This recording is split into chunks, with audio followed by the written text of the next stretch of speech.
Hi, Stacy here. I want to talk to you about a couple of different ways that you can use essential oils. First of all, and the most common way, is to use it neat. Now, neat is a word that we use to mean straight from the bottle. So this is ylang ylang. It's a beautiful flower, by the way. And all I'm going to do is I'm going to put one drop in the palm of my hand because it's very potent. And a couple different things I can do with this. This is very fragrant and it's very much floral, beautiful floral. So I can put it behind my ears, maybe as a perfume. I could also rub it together in my hands and then use my hands almost like a diffuser. I call this the Darth Vader because you're like, and just take it in. So when you breathe it in like that, it goes right into your limbic system. It goes right in there. So it's an easy way to get it right into your body, into your system, into your olfactory, and just breathe it in. So that's also what a diffuser is good for. So some people would take this oil and they'd put a couple drops into a diffuser and let it diffuse into the room. This is actually the quickest and easiest way to get it into your breathing system, is just go ahead and do that. Again, so you can use it neat, you can smell it, you can put it in your system like that. Other times though, it might be an oil like say oregano that is considered to be a hot oil, and you don't want to put that right on especially sensitive skin.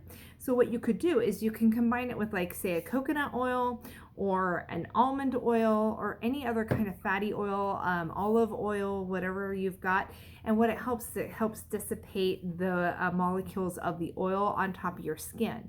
So I might actually put oregano at the bottom of my feet to just support my immune system and to be able to just support my body in that way, maybe on the Vitaflex points. And so instead of just putting it straight on my hands and breathing it in, because it's a very potent, very strong oil, I might actually mix it with a drop of almond oil or two. And then I can also put it in my drop or two of oregano and mix that together and then breathe it in. And then that way it's not so potent and strong. Also, when you're smelling an oil for the very first time and you're not quite sure about the smell, don't just immediately shove it up in your nose. Bring it up and then go ahead and breathe it in. If it's something that you're fully aware of what the smell is going to be like, you're anticipating it, you already know what it smells like, then by all means just go ahead and right into that scent tent, right? Or act like Darth Vader. But for the most part, especially with other people and when they're not sure about using essential oils. So that is two ways of definitely using essential oils. You can also use your vitality oils, which are labeled with these white labels. So a white label just simply means that the FDA allows me to tell you that it can be consumed. So we have two types of different oils, and actually the oils inside are exactly the same.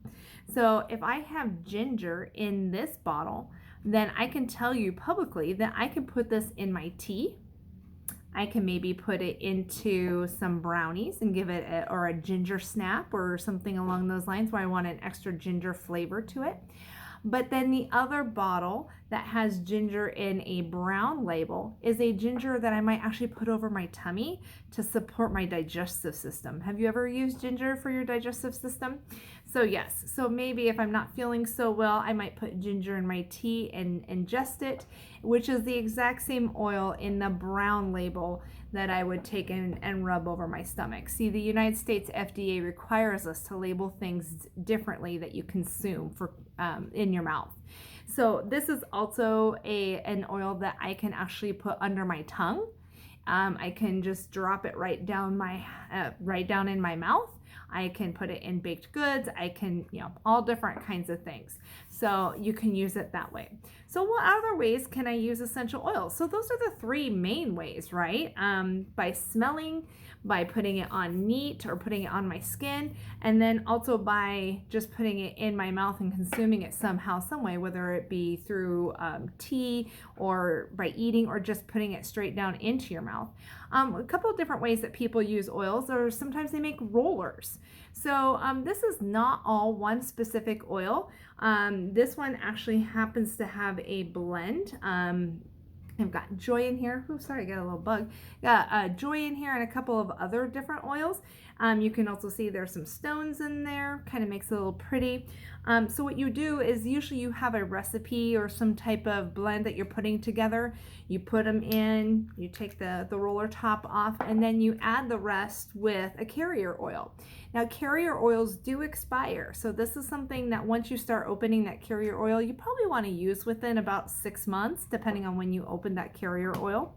Another way that I like to use another way I like to use essential oils is I like to make salves. I like to make body butters. I like to make other things that I can put onto my body and also support my different body systems that way too. And also support my skin. You know, it helps make my skin feel soft, supple, and it just supports my biggest organ, which is my skin. So yeah, this is carrier oil too. This has coconut oil and beeswax and all of those great things that are good for my skin, cocoa butter, jojoba butter, you know, all that type of things. And then I get to decide what oils I put in there, depending on what it is I'm trying to do to support my body system. So I hope you've enjoyed a couple different ways to use Young Living essential oils. Those are the only type of oils that I would suggest using. If you have any questions, please let me know. I look forward to hearing from you.